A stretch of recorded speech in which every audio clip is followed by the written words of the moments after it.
नमस्कार दोस्तों, स्वागत है आपका फोकस एजुकेशन के इस यूट्यूब चैनल पर। तो जैसा कि आप सब जानते हैं, इस चैनल के माध्यम से किसी भी कॉम्पिटिटिव एग्ज़ाम से संबंधित जितने भी कॉम्पिटिटिव एग्ज़ाम हैं, जीएस को ध्यान में रखते हुए हमारी भूगोल की श्रृंखला चल रही है। और जो लोग चैनल पर नए हैं दोस्तों, वो चैनल को सब्सक्राइब कर लें, जिससे कि आने वाला वीडियो आपको मिल सके। वहीं सबसे पहले अगर हम बात करें, जैसा कि हमारी विश्व भूगोल की श्रृंखला चल रही है, तो उस स्थिति में ध्यान रखें दोस्तों कि आज जो मैं ये क्लास लेकर आया हूँ, ये जो आपकी वीडियो क्लास है, यदि आप इस वीडियो क्लास को ध्यान से देख लेते हैं और ध्यान से देखने के साथ साथ अगर एक बार वीडियो को ध्यान से सुन लेते हैं, तो मैं दावे से कह सकता हूँ कि साउथ अमेरिका, जिसको हिंदी में दक्षिण अमेरिका कहा जाता है, यहाँ से बहुत तथ्य आपको एकदम बेहतर करके माइंड में सेट हो जाएंगे, जिससे कि जो आने वाली जो परीक्षा हैं उसमें क्वेश्चन को बेहतर तरीके से आप कर पाएँ। तो स्टार्ट करते हैं। साउथ अमेरिका, जैसा कि आप देख रहे होंगे, ये पूरा साउथ अमेरिका का पार्ट है, जिसको हिंदी में दक्षिण अमेरिका कहा जाता है। अगर हम इसकी बात करें तो दुनिया में 7 कॉन्टिनेंट हैं और 7 कॉन्टिनेंट में एशिया, उसके बाद हमने अफ्रीका पढ़ा और उसके बाद हमने उत्तरी अमेरिका पढ़ा। तो हमने देखा कि दुनिया के में जितने भी कॉन्टिनेंट हैं उसके हिसाब से दुनिया का चौथा सबसे बड़ा महाद्वीप है दक्षिण अमेरिका। जैसा कि अब आपके समझ में आ गया होगा कि दुनिया का चौथा सबसे बड़ा महाद्वीप है दक्षिण अमेरिका। वहीं अगर हम इसकी बात करें, कई बार पूछा जाएगा कि इसका क्षेत्रफल कितना है, तो संपूर्ण विश्व के क्षेत्रफल का लगभग 13% क्षेत्रफल दक्षिण अमेरिका महाद्वीप का है। कई बार प्रश्न सीधा एग्जाम में पूछा जा सकता है, ध्यान रखेंगे। वहीं अगर हम बात करें दक्षिण अमेरिका की, तो आप देख रहे होंगे ये पूरा दक्षिण अमेरिका है। तो अगर मैं इसकी स्थिति की बात करूं, तो पहले हम इसकी जो है बेसिक स्थिति जान लें। तो हम यहाँ देख रहे हैं कि एक जो ये साउथ अमेरिका कॉन्टिनेंट है, ये कॉन्टिनेंट ऊपर से जो अलग हुआ है उत्तरी अमेरिका महाद्वीप से अलग हुआ है, और यहाँ से ये अंटार्कटिका महाद्वीप से अलग हुआ है। तो पहले हम इन्हीं के बारे में, पॉइंट के बारे में चर्चा कर लेते हैं, उसके बाद हम सीधे फिर इस पर आ जाएंगे दक्षिण अमेरिका पर। यहाँ एक देखा होगा आपने, जो उत्तरी अमेरिका का सबसे अंतिम देश है, यहाँ पर पनामा है। जैसा कि आप मैप में देखेंगे, यहाँ इस पॉइंट पर पनामा है, और इस पॉइंट पर यहाँ आप देखेंगे तो एक कोलंबिया देश दिखाई देगा, जो कि दक्षिण अमेरिका का देश है। इन दोनों को जो अलग करती है, प्रश्न एग्जाम में पूछा जाएगा कि कोलंबिया को पनामा से कौन अलग करती है, कौन अलग करता है, तो याद रखेंगे पनामा नहर। या इसे दूसरे लैंग्वेज में क्वेश्चन एग्जाम में पूछा जाएगा कि पनामा जल संधि किन 2 महाद्वीपों को अलग करती है। तो आप सीधा याद रखिए, जो पनामा जल संधि है वो आपका उत्तरी अमेरिका को दक्षिण अमेरिका महाद्वीप से अलग करती है, या ऐसा कह सकते हैं दक्षिण अमेरिका महाद्वीप को उत्तरी अमेरिका से अलग करती है। तो अगर उस संधि की बात करें तो ये अलग कर रही है। इसके बाद, चूंकि मैं पहले ही कुछ वीडियो क्लास में ये बात बता चुका हूँ कि संधियों का काम होता है किसी 2 कॉन्टिनेंट को अलग करना या फिर किसी 2 कंट्री को अलग करना, लेकिन किन्हीं 2 महासागरों को जोड़ना भी संधि का काम होता है। तो अगर यहाँ से प्रश्न पूछा जाता है कि पनामा जल संधि किसको जोड़ती है, तो देखिए यहाँ आप देखेंगे अटलांटिक महासागर को, जिसको हम अंध महासागर भी कहते हैं, इसको प्रशांत महासागर से जोड़ती है। लेकिन ये बात याद रखेंगे, कई बार एग्जाम में क्या होगा कि प्रशांत महासागर को कैरिबियन सागर से जोड़ने वाली संधि को क्या कहा जाता है। अब आपके दिमाग में एक बात आ रही होगी कि ये जो प्रशांत महासागर है और ये जो यहाँ पर कैरिबियन सागर है, जो इसकी वास्तविक स्थिति है वो यहाँ पर है कैरिबियन सागर की। अब दिमाग में एक बात आ रही होगी कि प्रशांत महासागर को कैरिबियन सागर से जोड़ने वाली जो संधि है उसका क्या नाम है। ध्यान रखेंगे दोस्तों, वो भी पनामा जल संधि है। चूंकि हम इस बात को जान रहे हैं कि कैरिबियन सागर की जो स्थिति है वो अटलांटिक महासागर में है, चूंकि ये अटलांटिक महासागर में है, तो थोड़ा लैंग्वेज चेंज होकर ऐसा क्वेश्चन पूछा जा सकता है कि कैरिबियन सागर को प्रशांत महासागर से जोड़ने वाली संधि को क्या कहा जाता है। तो इस बात को याद रखेंगे, पनामा जल संधि। तो यहाँ से कुछ क्वेश्चन एग्जाम में बन सकते हैं। अगर हम इसकी और बेसिक पॉइंट की बात करें तो दोस्तों ये जितने भी कंट्री हैं ये दक्षिण अमेरिका के हैं, कई बार मोस्टली याद होना चाहिए। जैसे कि आप देखेंगे यहाँ गुयाना एक कंट्री है, उस फ्रेंच गुयाना, इसके बाद यहाँ सूरीनाम है, यहाँ आप देखेंगे केवल गुयाना देश है, फिर वेनेजुएला है, ये वही वेनेजुएला है जिसमें विश्व का सबसे ऊंचा जलप्रपात है, एंजल जलप्रपात। क्लियर। उसके बाद यहाँ कोलंबिया आप देखेंगे, कोलंबिया है, यहाँ इक्वेडोर है, और यहाँ आपका नीचे आप पेरू दिखाई देगा, और यहाँ जस्ट आगे चलेंगे तो बोलीविया दिखाई देगा। ये साइड में आप देख सकते हैं यहाँ पर चिली दिखाई देगा, और यहाँ आपका पराग्वे है, और यहाँ उरुग्वे है, और ये पूरा अर्जेंटीना का हिस्सा है, और यहाँ आपको दिखाई देगा ब्राज़ील। तो ये हमें इसलिए जानकारी होनी चाहिए, कई बार इस प्रकार के क्वेश्चन एग्जाम में पूछे जाते हैं। जब प्रश्न एग्जाम में ये पूछा जाएगा, प्रश्न पूछा जाएगा कि कौन सा देश दक्षिण अमेरिका के अंतर्गत नहीं आता, तो उसमें 3 ऑप्शन इसमें से होंगे, और एक किसी अन्य कॉन्टिनेंट का देश दे दिया जाएगा। तो उस स्थिति को हल करने के लिए हमें ये चीज़ थोड़ा सा जानकारी होना जरूरी है, तो इसलिए बेसिक जानकारी होनी चाहिए। अगर उसके बाद आगे की बात करें इसके इंट्रोडक्शन की, तो आप देखेंगे इसके पूर्व में दक्षिण अटलांटिक महासागर है या अटलांटिक महासागर है, जिसको हम अंध महासागर भी कहते हैं। तो कई बार प्रश्न एग्जाम में पूछा जा सकता है, जब आपके मैप दिमाग में रहेगा या एकदम फिगर मैप दिमाग में रहेगा, तो आप बहुत आसानी के साथ कुछ प्रश्नों को सोचने के साथ ही हल कर सकते हैं बजाय रटने के। तो बेहतर है मैप से आप तैयारी करें, तो सबसे बेहतर रहेगा। एग्जाम में पूछा जाएगा दक्षिण अमेरिका के पूर्व में कौन सा महासागर है, तो आप याद रखेंगे अटलांटिक महासागर है। दक्षिण अमेरिका महाद्वीप के पश्चिम में कौन सा महासागर है, तो यहाँ आप देखेंगे प्रशांत महासागर है। अगर एग्जाम में पूछा जाता है कि दक्षिण अमेरिका महाद्वीप के उत्तर में कौन सा है, तो यहाँ आप देखेंगे कैरिबियन सागर है, जैसा कि मैंने अभी कैरिबियन सागर के बारे में बताया भी है। उसके बाद अगर पूछा जाएगा एग्जाम में कि दक्षिण अमेरिका महाद्वीप के दक्षिण में कौन सा सागर है, तो दक्षिण में दक्षिणी महासागर है, जिसे अंटार्कटिक महासागर भी कहा जाता है, अंटार्कटिक महासागर। ये भी बात याद रखनी है। ये कुछ इसकी बेसिक स्थिति है जो हमें जानकारी होनी चाहिए, कई बार प्रश्न यहाँ से भी बनते हैं। वहीं अगर हम इसके अलावा यहाँ की बात करें, तो हमने ऊपर की अभी जल संधि की बात की, तो वो भी अलग हुआ। अब हमें मालूम है दोस्तों कि नीचे वाला भी एक महाद्वीप है इसके नीचे, जिसका नाम है अंटार्कटिका महाद्वीप, जो कि क्षेत्रफल की दृष्टि से दुनिया का 5वां सबसे बड़ा महाद्वीप भी है। अब सीधी सी बात है, इसको और इसको अलग करने वाली भी एक संधि है, तो आप याद रखेंगे, नाम है ड्रेक जल संधि। प्रश्न एग्जाम में पूछा जाएगा, ध्यान रखना है।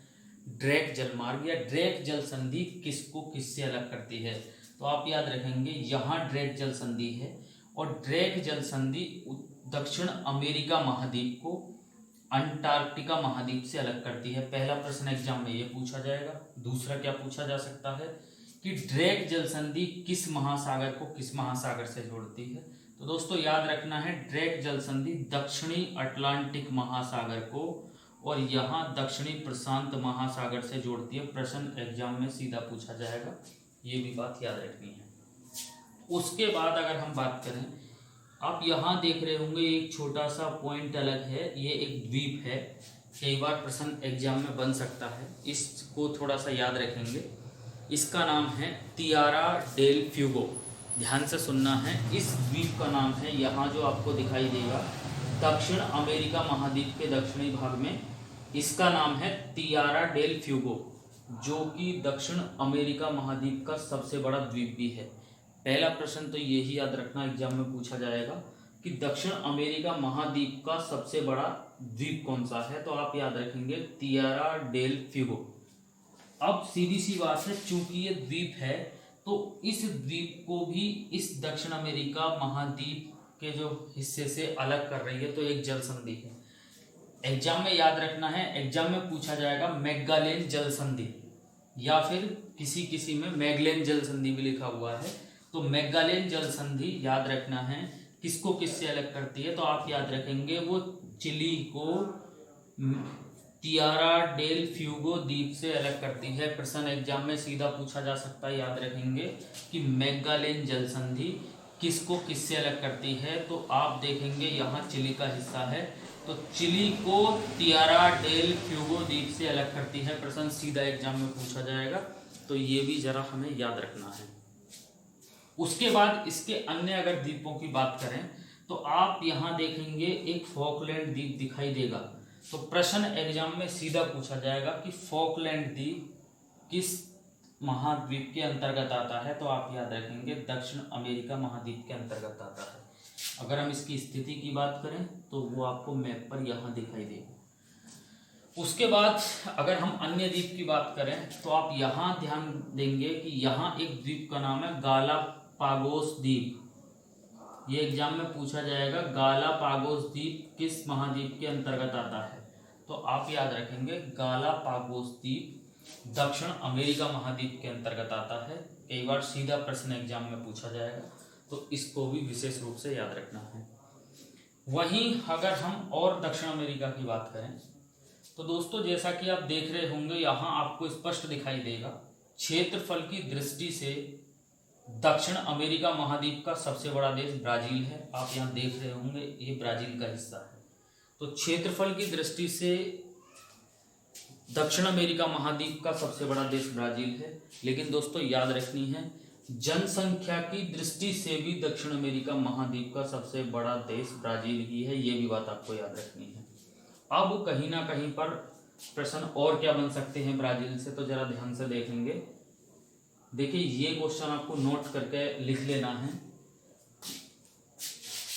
दो कंट्री ऐसे हैं, एक चिली और एक इक्वाडोर। आप याद रखेंगे इस क्वेश्चन को एग्जाम में सीधा पूछा जाएगा कि किन देशों को छोड़कर ये समस्त जितने भी कंट्री हैं दक्षिण अमेरिका महाद्वीप के ब्राजील के साथ सीमा बनाते हैं। तो आप याद रखें चिली और इक्वाडोर को छोड़कर, ध्यान रखना है ये आप देखेंगे यहाँ चिली है और यहाँ देखेंगे आप इक्वाडोर है। चिली और इक्वाडोर को छोड़कर दक्षिण अमेरिका के समस्त कंट्री ब्राजील के साथ सीमा बनाते हैं। इसका मतलब ये बात क्लियर हो चुकी है कि ब्राजील एक ऐसा देश भी है दक्षिण अमेरिका में जो सबसे अधिक देशों से लगा हुआ है। कई बार प्रश्न एग्जाम में सीधा पूछा जाएगा, याद रखना है। वहीं अगर हम देखें क्षेत्रफल की दृष्टि से दक्षिण अमेरिका महाद्वीप का दूसरा सबसे बड़ा देश कौन सा है, तो आप यहाँ देखेंगे एक देश दिखाई देगा अर्जेंटीना, जिसकी राजधानी है ब्यूनस आयर्स। तो कई बार सीधा प्रश्न एग्जाम में पूछा जाएगा, तो इसका भी आप विशेष याद रखेंगे। वहीं अगर हम ब्राजील की बात करें तो ब्राजील की राजधानी ब्राजीलिया है, कई बार रेलवे वगैरह के एग्जाम में भी पूछी गई है। क्षेत्रफल की दृष्टि से दक्षिण अमेरिका का तीसरा सबसे बड़ा देश है पेरू। आप याद रखेंगे यहाँ आपको दिखाई देगा पेरू, और पेरू की राजधानी है लीमा। कई बार प्रश्न पूछा जा सकता है। तो हमने कुछ ये कॉन्सेप्ट भी समझे जो दक्षिण अमेरिका महाद्वीप के अपने आप में ठीक ठाक क्वेश्चन है, तो इसे जरा सा समझेंगे। उसके बाद एक क्वेश्चन पूछा जाता है कि दुनिया की सबसे लंबी पर्वत श्रृंखला, विश्व की सबसे लंबी पर्वत श्रृंखला जिसका नाम है एंडीज पर्वत श्रृंखला। ध्यान रखना दोस्तों, एंडीज पर्वत श्रृंखला वो दक्षिण अमेरिका महाद्वीप में ही स्थित है। पहला प्रश्न ये पूछा जाएगा कि दुनिया की सबसे लंबी पर्वत श्रृंखला का नाम क्या है, एंडीज पर्वत श्रृंखला। दूसरा प्रश्न यहाँ से ही बनेगा किस महाद्वीप में स्थित है, तो आप याद रखेंगे दक्षिण अमेरिका महाद्वीप में स्थित है। दक्षिण अमेरिका महाद्वीप के भी किस हिस्से में स्थित है, तो याद रखेंगे ये यहाँ से इस तरीके से फैली हुई है उत्तर से लेकर, और ये नीचे यहाँ पश्चिम तक, और इस तरीके से यहाँ फैली हुई है उत्तर से पश्चिम तक फैली हुई है। और दुनिया की सबसे लंबी पर्वत श्रृंखला है, तो फिर इसकी लंबाई कितनी है, तो याद रखेंगे 7000 किलोमीटर इसकी लंबाई है। और इस पर्वत श्रृंखला की सबसे ऊंची चोटी है एंकाकागुआ। कई बार एग्जाम में सीधा पूछा जाएगा कि एंकाकागुआ चोटी किस महाद्वीप में है, तो दक्षिण अमेरिका में। और एंकाकागुआ चोटी जो है वो कहाँ पर है, तो वो याद रखना आपको यहाँ पर है अर्जेंटीना में। अर्जेंटीना में है एंकाकागुआ। कई बार प्रश्न सीधा एग्जाम में पूछा जा सकता है, इसे भी जरा सा याद रखेंगे। वहीं अगर हम बात करें दुनिया की सबसे लंबी पर्वत श्रृंखला है तो प्रश्न ये भी एग्जाम में बन सकता है कि ये कितने देशों में विस्तृत है। तो याद रखेंगे दक्षिण अमेरिका के 7 देशों में विस्तृत है दोस्तों, कई बार एग्जाम में पूछा जाएगा। वैसे जनरली अगर हम देखें तो नॉर्मल एग्जाम में तो यही पूछा जाएगा कि दुनिया की जो सबसे लंबी पर्वत श्रृंखला है कितने दक्षिण अमेरिका के कितने देशों में विस्तृत है, तो आपका आंसर होगा 7। लेकिन किसी वजह से अगर आप सब इंस्पेक्टर का एग्जाम दे रहे हो या फिर सिविल सर्विस का दे रहे हो तो वहाँ एक प्रश्न बनेगा दोस्तों कि दिए गए विकल्पों में से किस देश में एंडीज पर्वत श्रृंखला का विस्तार नहीं है। तो इस प्रश्न को करने के लिए ये बात क्लियर है, हमें कॉन्सेप्ट क्लियर होना चाहिए। तो मैं आपको बता दूं, थोड़ा सा ध्यान देंगे। ये यहाँ से आपका स्टार्ट हो जाती है फैली हुई, यहाँ से आपका स्टार्ट हो जाती है, सूरीनाम से स्टार्ट हो जाती है, और यहाँ से आपका गुयाना वगैरह, वेनेजुएला, कोलंबिया, इक्वेडोर, पेरू, और यहाँ पर आपका हल्की ब्राज़ील में भी घूमी हुई है, और उसके बाद आपका बोलीविया, ठीक है, ब्राज़ील नहीं है सॉरी, बोलीविया, और आपका वेनेजुएला वगैरह, और कोलंबिया, इक्वेडोर, पेरू, बोलीविया, यहाँ तक फैली हुई है। तो कुल मिलाकर इस तरीके से देख सकते हैं, और आपका चिली लास्ट।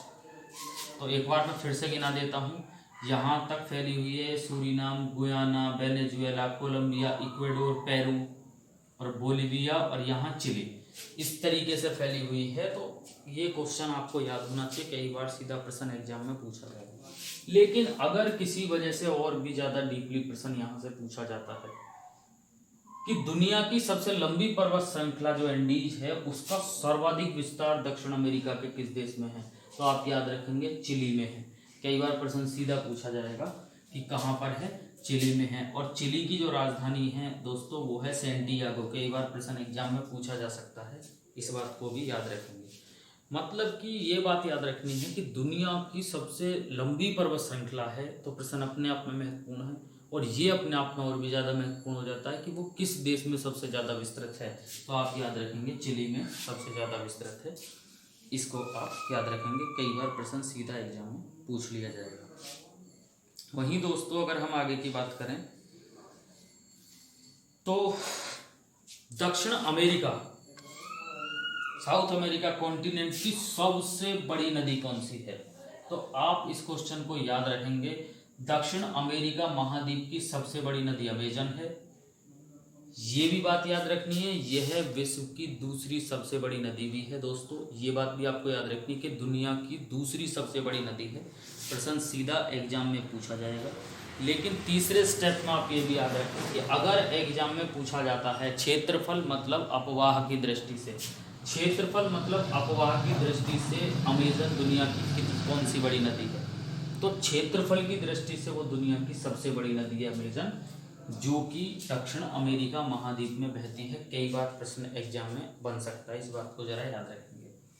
उसके बाद अगर बात करें हम ये निकलती कहाँ से है, तो ये एंडीज पर्वत श्रृंखला से निकलती है, कोलंबिया से, याद रखेंगे। और ये कोलंबिया पेरू के रास्ते, ब्राजील के रास्ते बहती हुई अटलांटिक महासागर में गिरती है। इस पूरे कॉन्सेप्ट को याद रखिए दोस्तों, क्योंकि प्रश्न पूछा जाएगा कि अमेजन नदी कहाँ से निकलती है, तो अमेजन नदी एंडीज पर्वत श्रृंखला से निकलती है। किस देश से निकलती है, कोलंबिया से निकलती है। कोलंबिया जिसकी राजधानी है बोगोटा, याद रखना, कई बार प्रश्न पूछा जा सकता है।